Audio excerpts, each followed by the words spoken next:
What if everything you thought you knew about heaven was wrong? A 4-year-old boy died on the operating table and came back with knowledge no child could possibly have. His message will shake your faith to its core. The Burpo family never expected that a routine appendectomy would change their lives forever. But on that fateful day in 2003, as 4-year-old Colton Burpo lay on the operating table, something went terribly wrong.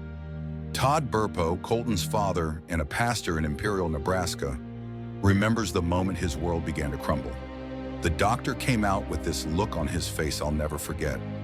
He told us Colton's appendix had ruptured and the infection was spreading throughout his body.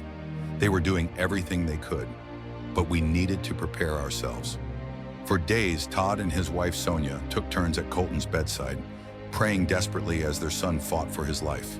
The doctors gave him less than a 1% chance of survival. I found myself in the hospital chapel, Todd recalls, his voice breaking. I was angry with God.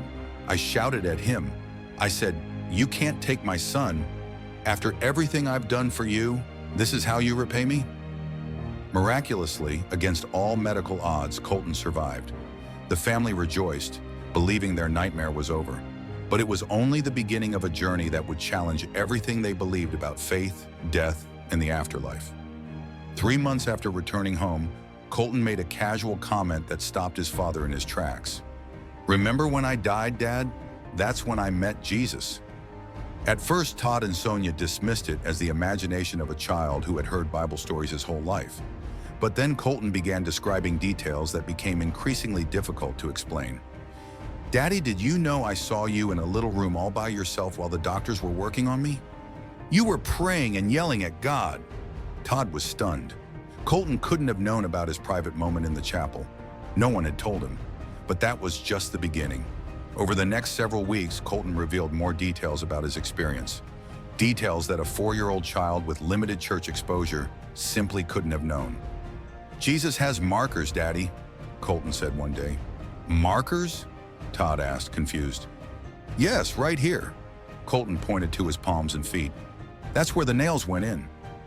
What struck Todd most wasn't just the crucifixion reference. After all, they had discussed that in church, but the location of the wounds. In Sunday school drawings, Jesus' wounds were often shown in the palms, but biblical scholars believe the nails actually went through the wrists. Colton specifically pointed to the place where the wrists meet the hands. "Jesus has pretty colors, Dad," Colton continued. "His eyes can look right through you." When shown various paintings of Jesus, Colton rejected them all until he saw one particular portrait by a young artist named Akiane Kramarik, who claimed to have had visions of heaven as a child. "That one's right, Daddy. That's what Jesus looks like." But the revelations that truly shook the Burpo family came when Colton began describing people he had met in heaven. People he couldn't possibly have known. "Mommy, I met your other baby in heaven," he said to Sonia one day. Sonia froze. "What baby?" "The baby that died in your tummy. She told me she died." Sonia and Todd exchanged shocked glances. Years before Colton was born, Sonia had suffered a miscarriage. They had never told Colton about this loss. They hadn't even known the gender of the baby. "She looks like you, Mommy," Colton continued, "but she has Dad's hair color." When asked what his sister's name was, Colton appeared confused. "She doesn't have a name. You didn't give her one." This was true. The Burpos had never named their miscarried child. Even more astonishing was Colton's description of meeting his great-grandfather, Pop, who had died 30 years before Colton was born. "Pop has really big wings now, Dad," Colton said matter-of-factly. When shown a picture of his great-grandfather as an elderly man, Colton shook his head. "That's not him. In heaven, nobody is old and nobody wears glasses." Later, when Todd found a picture of Pop as a young man, Colton immediately identified him. "That's him, Dad. That's Pop." As Colton's descriptions of heaven continued, they included details far beyond what he had been taught in Sunday school. He described seeing angels with swords to keep Satan out of heaven. He spoke of God's throne being really, really big because God is the biggest one there is. He described the Holy Spirit as kind of blue, but not all of Colton's revelations were comforting. Some were downright terrifying. "There's going to be a war, Daddy," Colton said one night as Todd tucked him into bed. "What do you mean, son?" "The angels have to fight Satan. Jesus wins. He throws Satan into hell. I saw it." When Todd asked Colton what this war looked like, the boy's description chilled him to the bone. "There are going to be monsters, and Satan is going to try to kill lots of people. But the angels have swords, and they're going to protect us." Colton described how Jesus showed him visions of the end times. Catastrophic natural disasters, widespread suffering, and a final battle between good and evil. Though the details were filtered through a child's understanding, they aligned with biblical prophecies and revelation. "The bad people try to hurt everyone, but they can't get into heaven," Colton explained.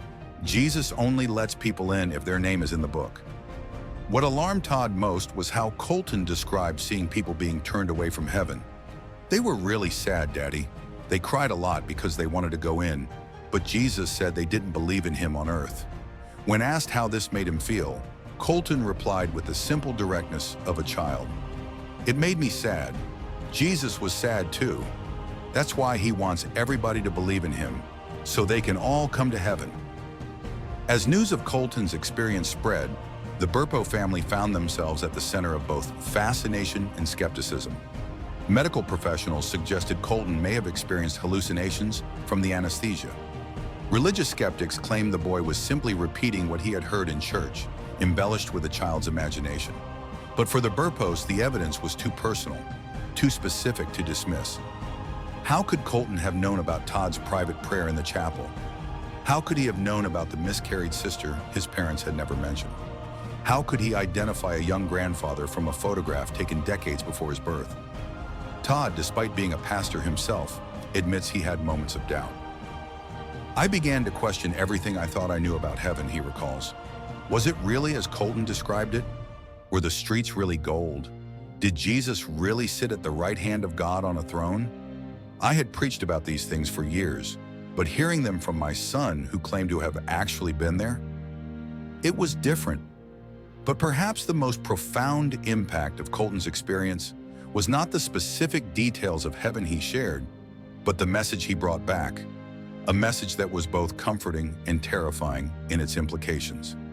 "Jesus really, really loves children," Colton insisted repeatedly, "and he wants everyone to come to heaven, but not everyone is going."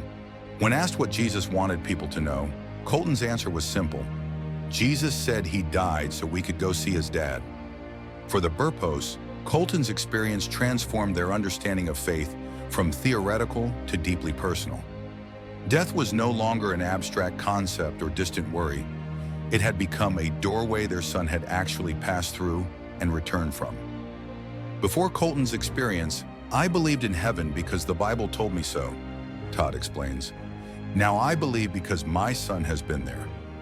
17 years have passed since Colton's near-death experience. Now a young adult, he remains steadfast in his account. "I know what I saw," he says simply. "I know it was real. The question remains, what are we to make of such extraordinary claims?" Medical science offers explanations ranging from oxygen deprivation to the effects of anesthesia. Religious skeptics point to the power of suggestion and a child's desire to please believing parents.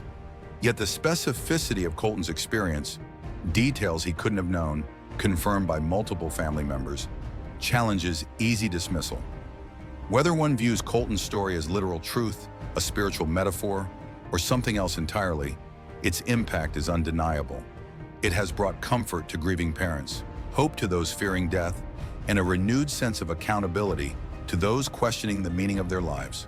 Perhaps the most challenging aspect of Colton's message is not what he confirms about traditional religious teachings, but what he adds to them. The heaven he describes is more vibrant, more relational, and more immediate than many imagine. The spiritual warfare he witnessed is more urgent, more consequential than comfortable Sunday sermons might suggest. "It's real, Daddy," Colton insists. "All of it is real."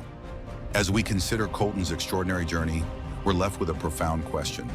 If a child really did glimpse beyond the veil of death, what does his message mean for how we live our lives today? Colton's experience challenges us all to consider what lies beyond this life. If heaven and hell are real places, if our choices in this life determine our destiny in the next, then everything changes. I know not everyone will believe me, Colton says now, but I hope they'll at least think about what it means if I'm telling the truth. The message Colton brought back isn't just about the wonder of heaven or the reality of hell.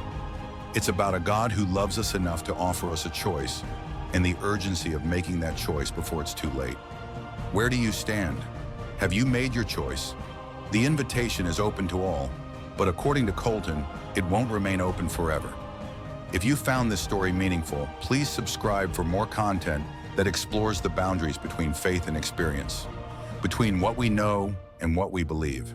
Share this video with someone who needs to hear this message. Type "I believe" in the comments if this story has touched your heart.